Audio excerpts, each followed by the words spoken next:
ಗುರವೇ ಸರ್ವಲೋಕಾನಾಂ ವಿಜಯೇ ಭವರೋಗಿಣಾಂ ನಿಧಯೇ ಸರ್ವವಿದ್ಯಾನಾಂ ದಕ್ಷಿಣಾಮೂರ್ತಯೇ ನಮಃ.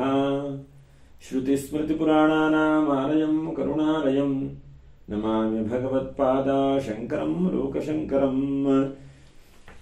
ಓಂ ನಮಃ ಸೂರ್ಯಃ ಪಿತಾಮಹೋ ವ್ಯಾಸಃ ವಸಿಷ್ಠೋ ತ್ರಿಪರಾಶರಃ ಕಶ್ಯಪೋ ನಾರದೋ ಗಾರ್ಗ್ಯಃ ಮರೀಚಿರ್ಮುನಿರಂಗಿರಾಃ ಲೋಮಶಾ ಪೌಲಶಶ್ಚೈವ ಚವನೋ ಜವನೋ ಭೃಗುಃ ಶವನಕೋಷ್ಟಾದಶಶ್ಚೈತಿ ಜ್ಯೋತಿಷ್ಶಾಸ್ತ್ರ ಪ್ರವೃತ್ತಕಾಃ. ನಮೋ ಋಷಿಭ್ಯಃ ನಮೋ ಮಹದ್ಭ್ಯಃ.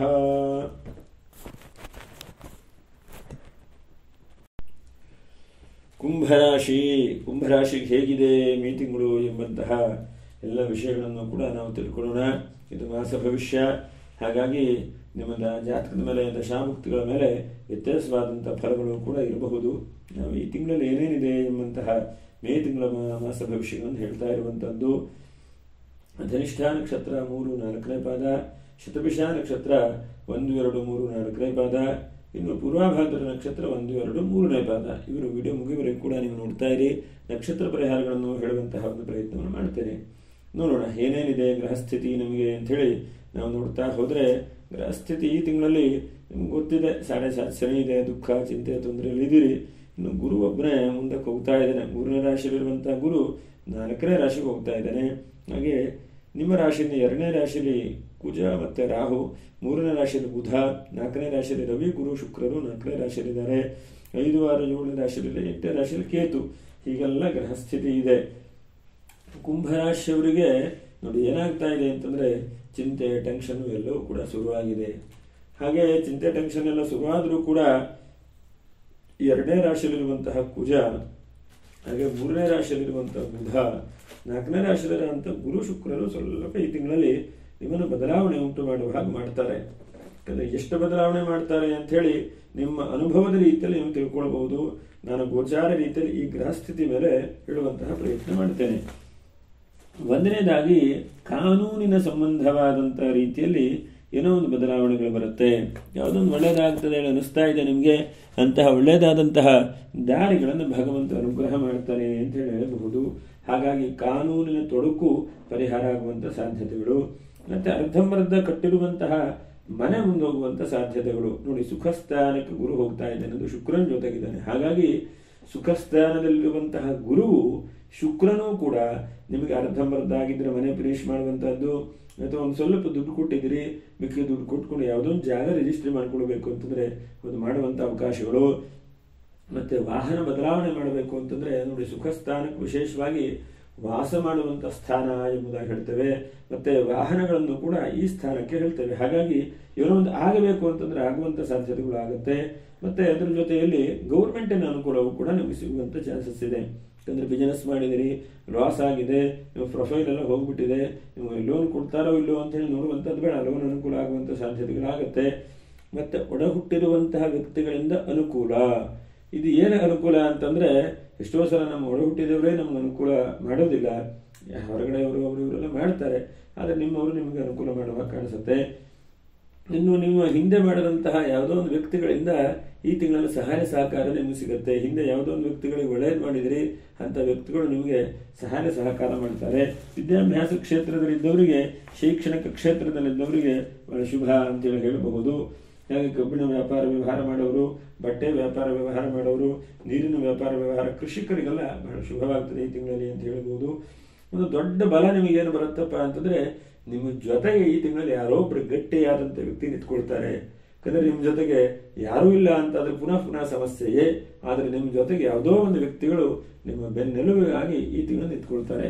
ಬೆನ್ನೆಲುಬು ಏನಪ್ಪಾ ಅಂತಂದ್ರೆ, ಅಗತ್ಯ ಇಲ್ಲ ಹೇಳೋದಿಲ್ಲ, ಅವರು ಧೈರ್ಯ ಕೊಡ್ತಾರೆ. ಒಂದ್ಸಲ ಧೈರ್ಯ ಕೊಟ್ಟುಬಿಟ್ರೆ ನೀವು ಹನುಮಂತನ ಹಾಗೆ ನೀವು ಆ ಸಮುದ್ರವನ್ನೇ ಹಾರಿ ಮುಂದೆ ಹೋಗ್ತೀರಿ, ಅಂತ ಶಕ್ತಿ ನಿಮ್ಮಲ್ಲಿದೆ. ಮತ್ತೆ ರಾಜಕೀಯ ವ್ಯಕ್ತಿಗಳು ಕೂಡ ಶುಭ ಅಂತ ಹೇಳಬಹುದು. ಅಂದ್ರೆ ಶತಭಿಷ ನಕ್ಷತ್ರದವರೆಲ್ಲ ಇದ್ದೀರಿ, ರಾಜಕೀಯ ವ್ಯಕ್ತಿಗಳು, ಕೆಲಸ ಕಾರ್ಯ ಮಾಡುವಂಥವ್ರು ಎಲ್ಲ ಮುನ್ನುಗ್ಗಿ ಹೋಗುವಂಥ ವ್ಯಕ್ತಿಗಳು. ಮುನ್ನುಗ್ಗಿ ಹೋಗ್ಲಿಕ್ಕೇನೂ ತೊಂದರೆ ಇಲ್ಲ, ಆದ್ರೆ ಮುನ್ನುಗ್ಗಿ ಹೋದ್ರೂ ಕೂಡ ನಿಮಗೆ ಅಲ್ಪ ಸ್ವಲ್ಪ ಸಮಸ್ಯೆಗಳು ಪುನಃ ಬರ್ತಾ ಇದೆ. ಆ ಗುರು ಸ್ವರೂಪ ಚತುರ್ಥದಲ್ಲಿರುವ ಮಾತ್ರದಿಂದ ಸ್ವಲ್ಪ ತೊಂದರೆಗಳನ್ನು ಸ್ವಲ್ಪ ದೂರ ಮಾಡುವಂಥ ಸಾಧ್ಯತೆಗಳಿದೆ. ಮತ್ತು ಒಳ್ಳೆ ಕೆಲಸ ಮಾಡ್ತಾ ಇದ್ದೀರಿ ನೀವು, ಹಾಗಾಗಿ ನಿಮಗೆ ಶಭಾಷನ್ನು ಹೇಳ್ತಾರೆ ಜನ. ಯಾಕಂದ್ರೆ ಎಷ್ಟೋ ಸಲ ನಾವು ಒಳ್ಳೆ ಕೆಲಸನೇ ಮಾಡೋದಿಲ್ಲ, ಜನ ಹೇಳಬೇಕು ಅದರಲ್ಲಿ ಹೇಳ್ತಾರೆ. ಹಾಗಾಗಿ ನಮ್ಮ ಒಳ್ಳೆ ರೀತಿಯಾದಂಥ ಕೆಲಸ ಕಾರ್ಯಗಳನ್ನು ನಾವು ಮಾಡ್ತಾ ಇರಬೇಕು. ಅದರಿಂದ ಸ್ವಲ್ಪ ಒಳ್ಳೆ ರೀತಿಯಾದಂತಹ ಫಲ ಮತ್ತು ಫಲಿತಾಂಶಗಳು ಕೂಡ ಸಿಗುತ್ತೆ. ಅನಂತರದಲ್ಲಿ ಪರಾಕ್ರಮ, ನಿಮಗೆ ಹೆಚ್ಚಿನದಾದಂಥ ಪರಾಕ್ರಮಗಳು, ಸಿದ್ಧಿಗಳು, ಅವಕಾಶಗಳು ಕೂಡ ನಿಮಗೆ ಸಿಗ್ತಾ ಹೋಗ್ತದೆ. ಮತ್ತು ಸ್ವಲ್ಪ ಯಾವುದೋ ಒಂದು ವಾಹನದ ಬದಲಾವಣೆ ಅಂತೇಳಿ ತೋರಿಸ್ತದೆ. ಹಳೆ ವಾಹನ ಇದ್ದರೆ ಏನಾದರೂ ಒಂದು ಹೊಸ ವಾಹನ ತೆಗೆದುಕೊಳ್ಳಿ, ಸಾಲಾಗಿನ ಮಾಡ್ಲಿಕ್ಕೆ ಹೋಗಬೇಡಿ, ಇರೋ ದುಡ್ಡೆಲ್ಲ ತೆಗೆದುಕೊಳ್ಳಿ. ಯಾಕಂದರೆ ಸಾಲವೇ ಶೂಲ ಅಂತ ಹೇಳಿ ಹೇಳ್ತಾರೆ, ಬೇರೆ ಸಾಡೆ ಶನಿ ಬೇರೆ ಇದೆ. ಹಾಗಾಗಿ ನಿಮಗೆ ಸ್ವಲ್ಪ ಗುರು ಮುಂದೆ ಹೋದರೂ ಕೂಡ ನಿಮ್ಗೆ ಅಂತಹ ತೀರಾ ಒಂದು ಒಳ್ಳೆ ರೀತಿಯಾದಂತಹ ಗುರುವಿನ ಫಲ ಆಗುವಂಗೆ ಕಾಣಿಸ್ತಾ ಇಲ್ಲ. ಇನ್ನು ನಿಮಗೆ ಯಾವುದೋ ಒಬ್ಬನ ಶತ್ರುವಾದಂತಹ ವ್ಯಕ್ತಿಯು ಕೂಡ ಈ ತಿಂಗಳಲ್ಲಿ ಮಿತ್ರನಾಗುವಂಥ ಸಾಧ್ಯತೆಗಳಿದ್ದಾವೆ. ನೋಡಿ, ಗುರು ಶುಕ್ರರು ಚತುರ್ಥದಲ್ಲಿದ್ದಾರೆ. ಹಾಗಾಗಿ ಸ್ವಲ್ಪ ಮಿತ್ರನಾಗುವಂಥದ್ದು ಅವಕಾಶಗಳು ಸಿಗುವಂಥ ಸಾಧ್ಯತೆಗಳು. ಮತ್ತೆ ಸಂತಾನಾದಿ ಕಿರಿಕಿರಿ ಯಾರ್ಯಾರಿಗಿದೆ ಅಂತವರಿಗೆ ಸಂತಾನಗಳು ಕೂಡ ಈ ತಿಂಗಳಾಗುವಂಥ ಸಾಧ್ಯತೆಗಳು. ಸ್ವಲ್ಪ ಸ್ಥಳ ಬದಲಾವಣೆ ಆಗುವಂಥದ್ದು, ಇರೋ ಒಂದು ಕಡೆಗೆ ಇರ್ತೀರಿ, ಸ್ವಲ್ಪ ಜಾಗ ಬದಲಾವಣೆ ಆಗುವಂಥದ್ದು. ಮತ್ತೆ ಬಾಡಿಗೆ ಮನೆಗೆ ಹೋಗಿರ್ತೀರಲ್ಲೂ ಸಮಾಧಾನ ಇಲ್ಲ, ಮತ್ತೆ ಹಿಂದಕ್ಕೆ ಬರುವಂಥ ಚಾನ್ಸಸ್ಸು. ಹೀಗೆ ಜೀವನದಲ್ಲಿ ಏನೇನು ನಮಗೆ ಒಂದು ಹಂತಕ್ಕೆ ಆಗುತ್ತೋ ಅದು ಸಂಪೂರ್ಣವಾಗಿ ಸಿಗುವುದಿಲ್ಲ ಈ ತಿಂಗಳಲ್ಲಿ. ನಿಮಗೆ ಸಿಕ್ಕದಂಗೆ ಕಾಣಿಸ್ತದೆ, ಆದರೂ ಕೂಡ ನಮಗೆ ಕೈಗೊಂತು ಬಾಯಿಗೆ ಬರುವುದಿಲ್ಲ ಎಂಬುದಾಗಿ ಹೇಳ್ತಾರೆ ಎಷ್ಟೋ ಜನ ತಿಳಿದು. ಹಾಗಾಗಿ ಈ ತಿಂಗಳಲ್ಲಿ ಸ್ವಲ್ಪ ಹಾಗಾಗುವಂಥ ಸಾಧ್ಯತೆಗಳಿದ್ದಾವೆ. ಇನ್ನೊಂದು ನೋಡಿ, 5-6 ಜಾಗ್ರತೆ ವಹಿಸ್ಕೊಳ್ಬೇಕು ನೀವು. 1ನೇ ಜಾಗ್ರತೆ, ನಿಮ್ಮ ಆರೋಗ್ಯದ ಬಗ್ಗೆ ಬಹಳ ಜಾಗ್ರತೆ ವಹಿಸ್ಕೊಳ್ಬೇಕು. 2ನೇದಾಗಿ ನಿಮಗೆ ಈಗ ಹಣ ಬರ್ತಾ ಇದೆ ಅಂತ ಹೇಳಿ ಸುಖ ಸ್ಥಾನಕ್ಕೆ ಗುರು ಇದ್ದಾನೆ, ಹಾಗಾಗಿ ಹಣ ಬರ್ತಾ ಇರಬಹುದು, ಅದ್ರ ಖರ್ಚು ಮಾಡ್ಕೊಳ್ಲಿಕ್ಕೆ ಹೋಗಬೇಡಿ. ನಾಳೆ ಮತ್ತು ಕಷ್ಟದ ಸಮಯವೂ ಕೂಡ ಒಂದು ಬರಲಿಕ್ಕಿದೆ, ಅದು ಕೂಡ ನಾವು ಜ್ಞಾಪಕ ಇಟ್ಕೊಳ್ಬೇಕು. ನಮಗೆ ಲಾಭ ಬರ್ತಾ ಇದೆ, ಆದರೆ ನಷ್ಟ ಆದರೆ ಹೇಗೆ ಹೇಳುವಂಥದ್ದನ್ನು ಕೂಡ ಯೋಚನೆ ಮಾಡ್ಕೊಳ್ಬೇಕು ಎಂಬುದನ್ನು ಕೂಡ ಹೇಳ್ತಾನೆ. ಮತ್ತೆ ನಿಮಗೆ ಜಾಗ ಬದಲಾವಣೆ ಆಗುತ್ತೆ, ಸ್ವಲ್ಪ ನೋಡ್ಕೊಂಡು ಹೋಗಿ. ಎಲ್ಲೋ ಒಂದು ಕಡೆ ಹೋಗೋದು, ಏನೋ ಒಂದು ಕೆಲಸ ಮಾಡಿಬಿಡೋದು, ಮತ್ತು ಕಿರಿಕಿರಿ ಸಮಸ್ಯೆಗಳು ಪುನಃ ಅನುಭವಿಸುವಂಥ ಪ್ರಯತ್ನ ಮಾಡಬೇಡಿ. ಹೋದ್ರೆ ಅಟ್ಲೀಸ್ಟ್ ಅಲ್ಲಿ 100ಕ್ಕೆ 100% ಇಲ್ಲದೇ ಇದ್ರು 100ಕ್ಕೆ 70% ಆದರೂ ಕೂಡ ಅಲ್ಲಿ ಉಳಿಯುವಂತಹ ಪ್ರಯತ್ನಗಳನ್ನು ಮಾಡ್ಕೊಂಡು ಹೋಗುವಂತಹ ಒಂದು ಪ್ರಯತ್ನವನ್ನು ಮಾಡಿ. ಯಾಕಂದರೆ ಶುಕ್ರನ ದಶೆ, ಶುಕ್ರನ ಚತುರ್ಥಕ್ಕೆ ಬಂದಾಗ ಸ್ವಲ್ಪ ಒಳ್ಳೆದನ್ನು ತೋರಿಸ್ತಾನೆ, ಆದರೆ ನಾವು ಸ್ವಲ್ಪ ಅವಸರಕ್ಕೆ ಬಿದ್ದು ಬಿಡ್ತೇವೆ. ಯಾಕಂದರೆ ಅವರು ಬೇರೆ ಯಾರಿಗಾರು ಕೊಟ್ಟುಬಿಟ್ರೆ ಕಷ್ಟ ಅಂಥೇಳಿ. ಕೆಲವೊಂದೆಲ್ಲ ಭಗವಂತನ ಮೇಲೆ ಧೈರ್ಯದಿಂದ ಹಾಕ್ತಾ ಮುನ್ನುಗ್ತಾ ಹೋಗಬೇಕು. ಎಲ್ಲವನ್ನೂ ಕೂಡ ನಾವೇ ಪ್ರಯತ್ನ ಮಾಡ್ತೇವೆ ಅಂತಂದ್ರೆ ಸಿಗಲಿಕ್ಕಿಲ್ಲ. ಮತ್ತು ದಾಂಪತ್ಯ ಜೀವನದಲ್ಲಿ ಸುಖ ಅಂತೇಳಿ ಹೇಳಬಹುದು. ಯಾಕಂದರೆ ದಾಂಪತ್ಯ ಸತಿಪಿತಿಯಲ್ಲಿ ಏನಾದರೂ ಕಿರಿಕಿರಿ ಸಂತೋಷ ಇಲ್ಲದೇ ಇದ್ದ ಹಾಗೆ ವಿರಸ ಉಂಟಾದರೆ ಒಳ್ಳೆ ರೀತಿಯಾದಂಥ ಫಲ ಸಿಗಬಹುದು, ಹೊಂದಾಣಿಕೆಯೂ ಕೂಡ ಸಿಗಬಹುದು ಅಂತೇಳಿ ಹೇಳ್ತೇನೆ. ಮತ್ತು ಅಲ್ಪ ಸ್ವಲ್ಪ ವ್ಯಾಪಾರ ವ್ಯವಹಾರ ಬಿಸ್ನೆಸ್ ಶುರು ಮಾಡಬೇಕು ಹೇಳುವಂಥ ವ್ಯಕ್ತಿಗಳು ಕೂಡ ಈ ತಿಂಗಳಲ್ಲಿ ಶುರು ಮಾಡಿ. ಯಾಕಂದರೆ ಶುಕ್ರ ಚತುರ್ಥದಲ್ಲಿ ನಷ್ಟಿದ್ರೆ ಸಾಕಾಗ್ತದೆ. ಯಾಕಂದರೆ ಏನೂ ಇಲ್ಲ, ಸಡೆ ಸರಿ ಇದೆ, ಚಿಂತೆ ಮಾಡ್ತಾ ಕೂತ್ರೆ ಮುಂದೇನು ಮಾಡ್ಕೊಳ್ಬೇಕು ಹೇಳುವಂತಹ ಒಂದು ತೀರ್ಮಾನ ಸಿಗುವುದಿಲ್ಲ. ಹಾಗಾಗಿ ಏನೋ ಒಂದು ಒಳ್ಳೆ ರೀತಿಯಾದಂತಹ ಪ್ರಯತ್ನಗಳನ್ನು ಕೂಡ ನೀವು ಮಾಡ್ತಾ ಬರಬೇಕು. ಹಾಗೆ ಸ್ವಕ್ಷೇತ್ರ ಅಂದರೆ ಮೂಲ ಊರು ಎಲ್ಲಿದೆಯೋ ಅಂತಹ ಮೂಲ ಊರಿನಲ್ಲಿ ದೇವತಾರಾಧನೆಯನ್ನು ಈ ತಿಂಗಳಲ್ಲಿ ಏನಾದರೂ ನಿಮ್ಮವರು ಮಾಡ್ತಾ ಇದ್ರೆ ಅದು ಬಿಡದೇ ಇದ್ದ ಹಾಗೆ ನೀವು ಮಾಡುವಂಥ ಪ್ರಯತ್ನವನ್ನು ಮಾಡಿ. ಪುಸ್ತಕ ವ್ಯಾಪಾರ ವ್ಯವಹಾರ ಮಾಡೋವರಿಗೆ, ಅನಂತರ ಶೈಕ್ಷಣಿಕ ಕ್ಷೇತ್ರದಲ್ಲಿದ್ದವರಿಗೆ ಹೆಚ್ಚಿನದಾದಂಥ ಒಳ್ಳೆ ರೀತಿಯಾದಂಥ ಶುಭವಾದಂಥ ಫಲಗಳು ಅಂತೇಳಿ ಹೇಳಬಹುದು. ಹೀಗೆ ಇಂತಹ ಎಲ್ಲ ಶುಭ ಫಲಗಳನ್ನು ಕೂಡ ಗ್ರಹಗಳು ಕೊಡ್ತಾ ಇದ್ದಾರೆ. ಒಂದು 5 ಹುಷಾರಿ ಅಥವಾ ಜಾಗ್ರತೆ ಅಂತ ಹೇಳ್ಬಹುದು. 1ನೇದಾಗಿ ನಿಮ್ಮ ಆರೋಗ್ಯದ ಬಗ್ಗೆ ಜಾಗ್ರತೆ. 2ನೇದಾಗಿ ಬಂದಿದೆ ಅಂತ ಹೇಳಿ ಖರ್ಚು ಮಾಡ್ಕೊಳ್ಳಿಕ್ಕೆ ಹೋಗಬೇಡಿ. ಹಣ ಮುಂದೆ ಮತ್ತೆ ಸಮಸ್ಯೆಗಳು ಬರಬಹುದು. 2ನೇದಾಗಿ ಹಣಕಾಸಿನಲ್ಲಿ ಪೈಸೆ ಲೆಕ್ಕ ಮಾಡಿ ಅಂತ ಹೇಳ್ತಾನೆ. ಈ ತಿಂಗಳಲ್ಲಿ ನಿಮಗೆ ಬಂದಿದೆ ಅಂತೇಳಿ ಖರ್ಚು ಮಾಡೋದಲ್ಲ, ತುಂಬ ಲೆಕ್ಕಾಚಾರ, ತುಂಬ ನೋಡ್ಕೊಂಡು ಹೋಗುವಂಥ ಪ್ರಯತ್ನ ಮಾಡಿ.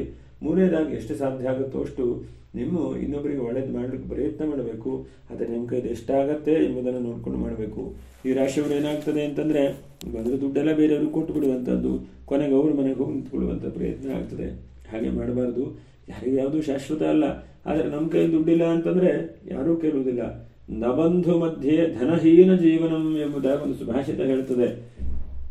ಎಲ್ಲ ಇದ್ರೂ ಕೂಡ ದುಡ್ಡಿಲ್ಲ ಅಂತಂದ್ರೆ ಏನೂ ಮಾಡ್ಲಿಕ್ಕೆ ಆಗೋದಿಲ್ಲ. ಬೇರೆ ಎಲ್ಲ ಇದ್ರೂ ಕೂಡ ದುಡ್ಡಿಲ್ಲ ಅಂತಂದರೆ ಜನರೆಲ್ಲ ಒಂಥರ ದುಸ್ಥಿತಿ ಆಗುವ ಹಾಗಾಗತ್ತೆ. ಹಾಗಾಗಿ ನೀವು ಎಷ್ಟಾಗುತ್ತೋ ಅಷ್ಟು ಕೂಡಿಡುವಂತಹ ಪ್ರಯತ್ನವನ್ನು ಮಾಡಿ.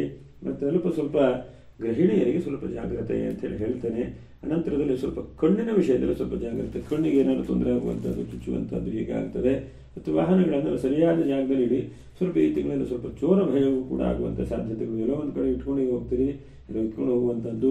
ವಾಹನ, ಪರ್ಸು, ಮೊಬೈಲು, ಬ್ಯಾಗು ಇದೆಲ್ಲ ಜಾಗ್ರತೆಯಲ್ಲಿರಬೇಕು.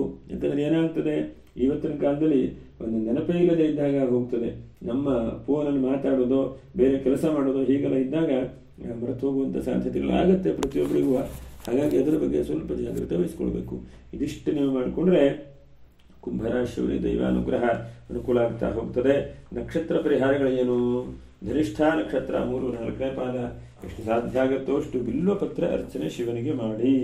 ಶಿವನಿಗೆ ಬಿಲ್ವಪತ್ರ ಅರ್ಚನೆಯನ್ನ ಮಾಡ್ತಾ ಬನ್ನಿ. 20ನೇ ತಾರೀಕಿಗೆ ಸೋಮ ಪ್ರದೋಷ, ಹಾಗಾಗಿ ಸೋಮ ಪ್ರದೋಷ ದಿವಸ ಮಾಡಿ.